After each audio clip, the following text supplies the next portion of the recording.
సంగారెడ్డి ఫసల్వాద్లో జ్యోతిర్వాస్తు విద్యాపీఠంలో ఫిబ్రవరి 26న మహాశివరాత్రి పర్వదినం పురస్కరించుకుని కోటి రుద్రాక్ష లింగార్చన కార్యక్రమం నిర్వహిస్తున్నామని అన్నారు. నేపాల్, వారణాసి, ప్రయాగల నుండి అరుదైన రుద్రాక్షలను సంగ్రహించి ఆశ్రమానికి తీసుకొస్తున్న సందర్భంగా నిర్వహిస్తున్న కోటి రుద్రాక్ష ఆగమన స్వాగతోత్సవ కార్యక్రమంలో భక్తులు, వివిధ ప్రాంతాల ప్రజలు అధిక సంఖ్యలో పాల్గొనాలని అన్నారు. గత 21 సంవత్సరాలుగా అనేక ఆధ్యాత్మిక, ధార్మిక, సామాజిక సేవా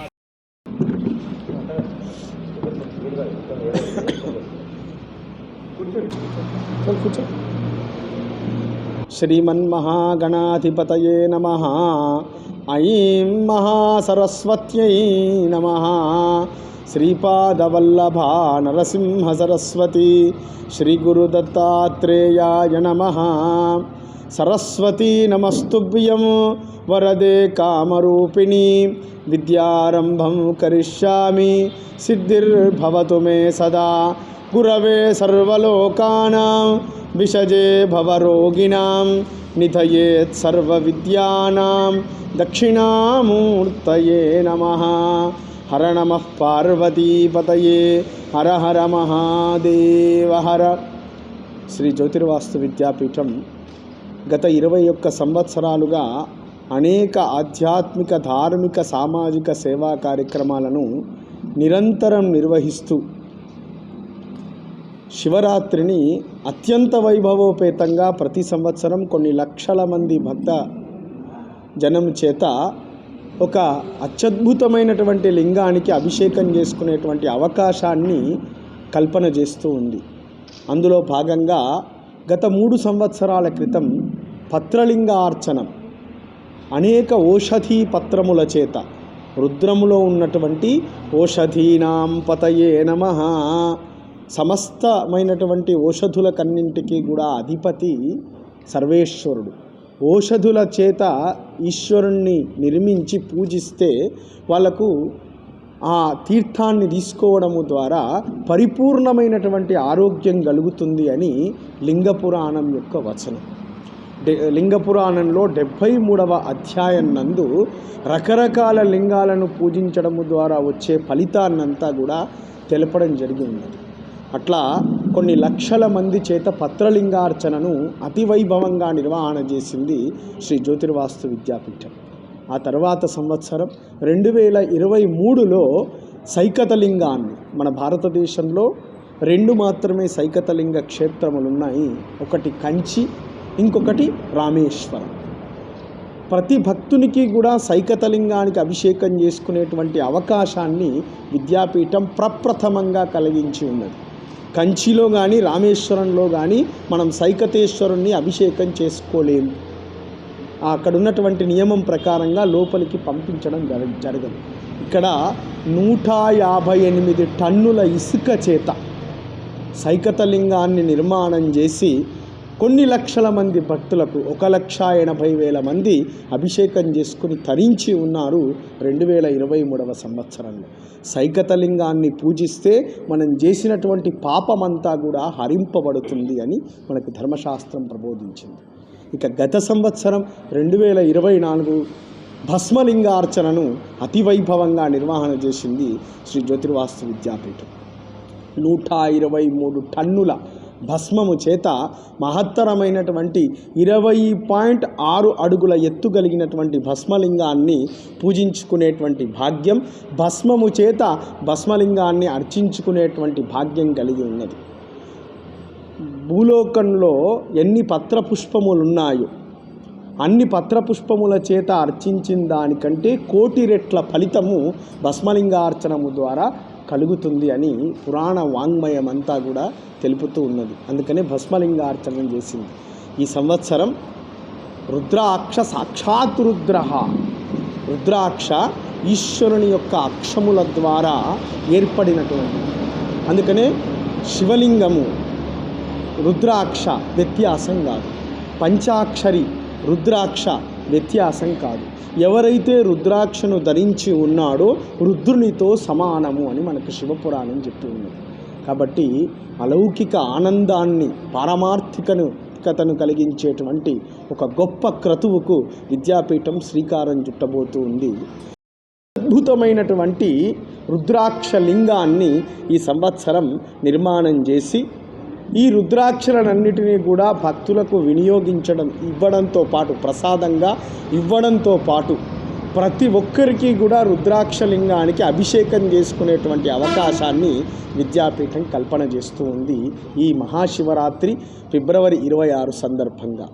ఇక విద్యాపీఠం ఇక్కడి నుంచి బయలుదేరి విద్యాపీఠ సభ్యులంతా కలిసి మనకు రుద్రాక్షలు సుమారు ఒక భారతదేశంలో ఒక 5 ప్రాంతాలలో లభించడం జరుగుతుంది. అది వారణాసిలో, తర్వాత ప్రయాగలో, దక్షిణాన ఉన్నటువంటి కుంభకోణం ప్రాంతంలో, రామేశ్వరంలో, ఇట్లా ఒక 5-6 ప్రాంతాలలో మాత్రమే రుద్రాక్షలు లభిస్తాయి. ఆ రుద్రాక్షలు కూడా ఏకముఖి నుండి 21 ముఖాల పర్యంతం ఉంటాయి. 22 రకాల రుద్రాక్షలు ఉంటాయి సుమారుగా. వీటన్నింటినీ కూడా అధ్యయనం చేసి చక్కనైనటువంటి రుద్రాక్షల చేత ఈశ్వరుని నిర్మాణం చేయాలని సంకల్పం చేసి విద్యాపీఠ సభ్యుల చేత గత 12 రోజుల క్రితం ప్రయత్నంగా ఇక్కడి నుంచి బయలుదేరి వెళ్ళి అనేక ప్రాంతాలు, బృందావనం, తర్వాత మథుర, అక్కడి నుంచి వారణాసి, అక్కడి నుంచి రుద్రాక్ష ఉత్పత్తి ప్రధానంగా జరుగుతున్నటువంటి కేంద్రం నేపాల్లో ఉన్నటువంటి మురంగి అనేటువంటి గ్రామం. ఆ మురంగి దగ్గరికి వెళ్ళడం జరిగింది. పశుపతినాథ్ని తిరిగి మళ్ళీ వారణాసిని దర్శించి సుమారు 1 కోటి రుద్రాక్షలను తీసుకొని రావడం జరుగుతూ ఉంది. ఇప్పటికే వచ్చేటువంటి వాహనం కూడా బయలుదేరింది. ఇప్పుడు ప్రస్తుతం జబల్పూర్ దాటి ఉన్నది. ఇటువంటి రుద్రాక్షలను చూడడమే మహత్పుణ్యం. ఇప్పటి వరకు మన భారతదేశంలో 15 అడుగుల యొక్క రుద్రాక్ష లింగాన్ని సూరత్ వాస్తవ్యులు నిర్మాణం చేసి ఉన్నారు. దాంట్లో వాడినటువంటి రుద్రాక్షలు 10 లక్షలు.